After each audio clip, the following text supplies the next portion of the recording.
আপনারা news ready করে রাখেন, যারা সাংবাদিক ভাইরা আছেন। তো হিরো আলম মারা গেছে, যে কোটায় মারা যেতে পারি। ঢোকে দরজা সেই লাগতে তাহলে কালকে আমাকে তারা মারে ফেলে দিয়ে যায়। রাত্রে ঠিক 2:30টায় টোকাইয়ের হিরো আলমের কথার অনেক মূল 6-7 জন ছেলে পেলে হঠাৎ করে আমার বাসায় ভিতরে ঢোকে দরজা সেই লাগতে যত খারাপ ভাষা আছে গালিগালাজ করে বের হ সেই রকম গালিগালাজকে আমি গালিগালাজগুলো মুখে আনতে চাইতেছি না।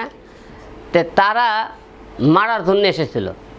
তো আপনারা সবাই জানেন গত 2 দিন আগে যে বগুড়া আদালতে আমি যে মার খাইলাম তারই এখনো ব্যথা যায়নি, মারের ব্যথা এখনো আছেই।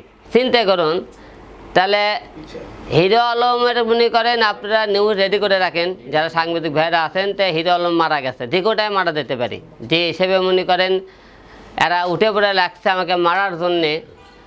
তো আপনাদেরকে এই জন্য ডাকছে যে বাংলাদেশে এত লোক থাকতে হিরো আলমের ওপর কেন এত মানুষের আক্রোশ? এই গভীর রাতে মারতে আসলো, আমাকে গালিগালাজ করলো। আমি তো কালকে দরজা খুলতাম, তাহলে তো কালকে আমাকে তারা মারে ফেলে দিয়ে যায়।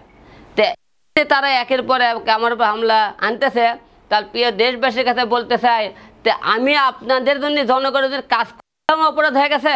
লোক আমাকে নিয়ে যা তা বলছে, আমি তাদের বিরুদ্ধে কথা বলছি। বাংলাদেশে যে কোনো অত্যাচার জুলুম হলে সেখানে প্রতিবাদমূলক কথাবার্তা বলছি।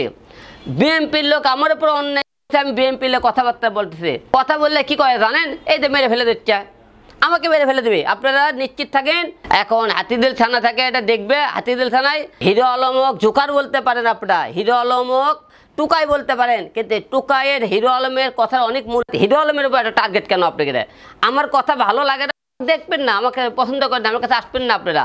কিন্তু আপনারা মারতে আসতেছেন কেন? তারেক জিয়াদ গালিগালাজ করছি, রুহুল কবিরের মামলা কেন করছে? এই কথাকে আমাকে আর মারছে। মানুষদের কেউ কাউকে মারে, কতক্ষণ আপনি পড়া দিয়ে আমাকে রাখবেন?